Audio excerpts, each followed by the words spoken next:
Hi, this is Mike with Better, Stronger, Faster Fitness.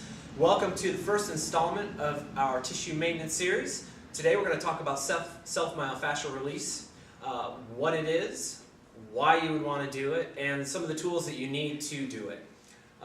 First of all, self-myofascial release is basically a nice massage. It's a way for you to soothe tired, overworked muscles. It's a way to help bring blood and basically circulation to an area that's been damaged or just worked real hard. It's also great for relieving pain and reducing time of injury and time downtime after a run or another hard workout. Basically, your fascia, which is what we're dealing with self-myofascial release, is a connective tissue that surrounds all of your muscle fibers. I like to think of it kind of like if you take a chicken breast and put it into a plastic bag.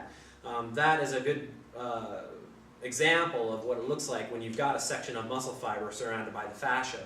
When you've worked out, or if you injure yourself, or you just have a really hard run, sometimes that fascia gets a little bit thick, and in those areas that it's thickened, the muscles might not rub over each other quite as easily and fluidly as they would otherwise. So you'll feel a pull, or you'll feel a cramp, or a little bit of an uncomfortable spot in that area. So what we're doing with self-myofascial release is just massaging that stuff out. It's a lot like when you're kneading bread dough and you've got a pin and you're just trying to get all the knots and the weird stuff out of the dough. It's exactly the same thing. So we're going to talk about some of the tools that you are going to need to perform this.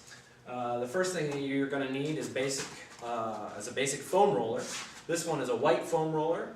The white means that it's the softest of the foam rollers. It's closed cell. A white foam roller is okay for a beginner.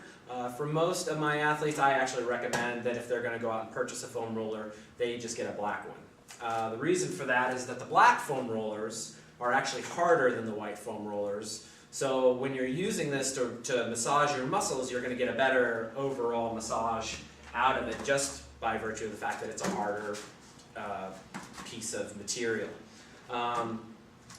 In some cases, the black foam roller is not quite enough to get a particularly stubborn area, or if you're an advanced foam rolling athlete, you may feel like you just need something that's a little more stiff than this. In that case, one option that a lot of people like to use is a PVC pipe.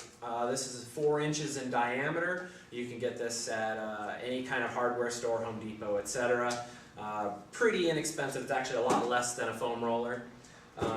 But it's a lot more intense than a foam roller as well. So if the black foam roller is too intense for you to use when you're foam rolling, this is not going to be an option that's going to be great for you.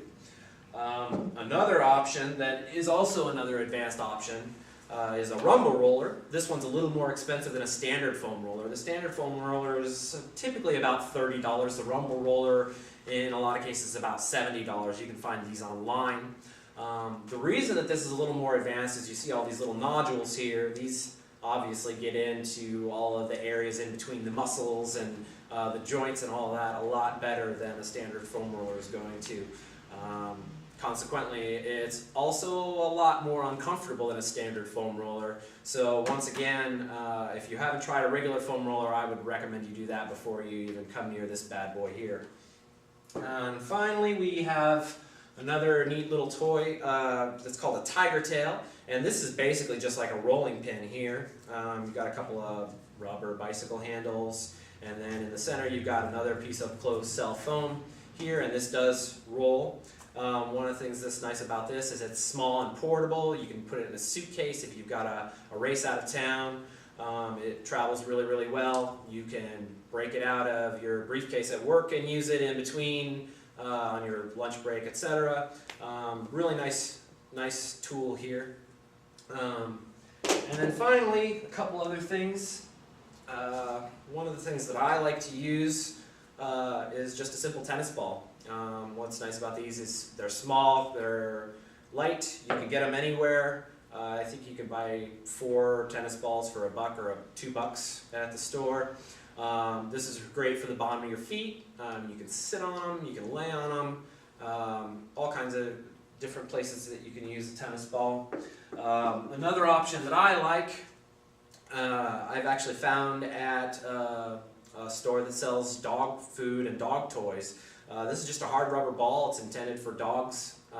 It's got all these nice little grooves here that are intended to help clean their teeth. These grooves are actually really, really good. As it's rubbing over your muscles, they actually help to break up some of those adhesions and things too. I like to use this one especially on the bottom of my feet. And in the next video, we are going to go ahead and see some of these tools in use, and we'll go ahead and talk about why you want to roll the bottom of your feet as well. Thanks, and we'll see you on our next video.